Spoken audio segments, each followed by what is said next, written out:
شروع ہو گئے، مبارک گھڑیاں بھی شروع ہو گئی، رجب میں داخل ہو گئے الحمدللہ۔ نبی کریم صلی اللہ علیہ وسلم جب چاند دیکھتے تھے تو دعا پڑھتے تھے اللہم اہلہ علینا بالامن والایمان والسلامت والاسلام ربی وربک اللہ۔ لیکن رجب کا چاند دیکھتے تھے تو کون سی دعا پڑھتے تھے؟ اللہم بارک لنا فی رجب و شعبان وبلغنا رمضان۔ یا کیا مانا؟ یا اللہ رجب اور شعبان میں برکت نصیب فرما اور رمضان تک ہمیں پہنچا دے۔ چلو ہم پڑھ لیں ایک مرتبہ، بسم اللہ الرحمن الرحیم، اللہم بارک لنا فی رجب و شعبان وبلغنا رمضان۔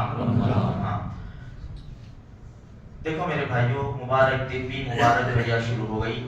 سب سے پہلی بات میں فلسطین کی کروں۔ دیکھو شب جمعہ ہے، حالات بڑے نازک ہیں، بعض ویڈیو دل کے ٹکڑے ٹکڑے کر دیتی ہے۔ ایک ٹینٹ میں حملہ ہوا، ایک ماں شہید ہو گئی، ایک مرد نے 2 بچوں کو اٹھایا ہوا ہے، تقریباً 5 سال کی بچی ہوگی ایک۔ میرے بھائیوں، جو بول رہی ہے اے ماں اللہ تجھ پر رحم کرے، اے ماں اللہ تجھ پر رحم کرے، ایک ہی جملہ رٹ رہی ہے، ایک ہی جملہ۔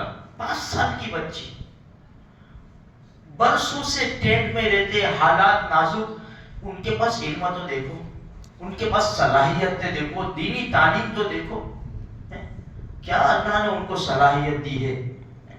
تو میرے بھائیوں، حالات بڑے نازک ہے، معصوم بچے جانوں کا نذرانہ پیش کر رہے، بچپن میں پاؤں کٹ گئے، کیا انہوں نے دیکھا۔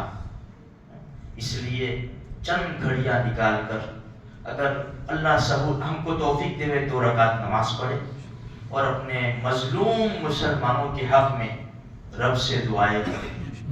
رونا نہ آئے تو رونے جیسا منہ بنا لے میرے بھائیوں، کیونکہ حالات ایسے ہیں۔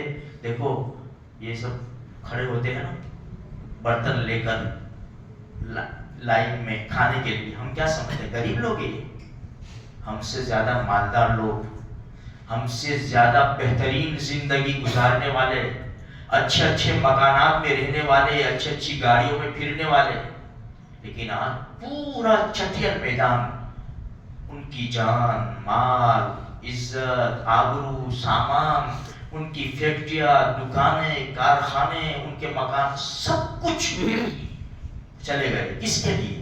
ایک اللہ کے لیے، ایک اللہ کے لیے سب قربان کر دیا انہوں نے۔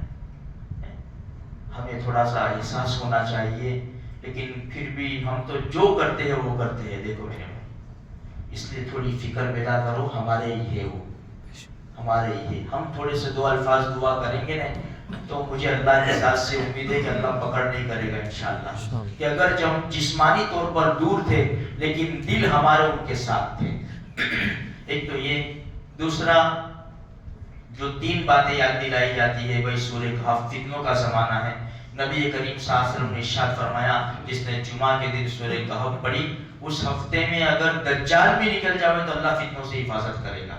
تو سورہ کہف پڑھے، 25ویں پارے میں سورہ دخان ہے وہ پڑھے، اور درود شریف کی کثرت کرے۔ اور ایک حدیث یہ ہے، اللہ کے رسول صلی اللہ علیہ وسلم نے ارشاد فرمایا، جس نے جمعہ کے دن اچھی طرح غسل کیا، خوشبو لگائی، تیل لگائی، جو بھی تیل ملا تو وہ خوشبو ملی تو وہ، اور اللہ کے دربار میں آیا، وہ مسجد میں آیا، جو کچھ اس کو توفیق ہوئی اس نے اتنی رکعتیں پڑھ لی، پھر امام صاحب خطبے کے لیے تو بہترین انداز سے سکون اطمینان کے ساتھ خطبہ سنا، لوگوں کی گردنیں باندھتے ہوئے نہیں آیا وہ، ہاں پہلے سے آ کے سکون سے بیٹھ گیا، خطبہ سنا، نماز پڑھی، تو اللہ پاک اس جمعہ سے گزشتہ جمعہ پورے ہفتے کے گناہ معاف فرما دے گا۔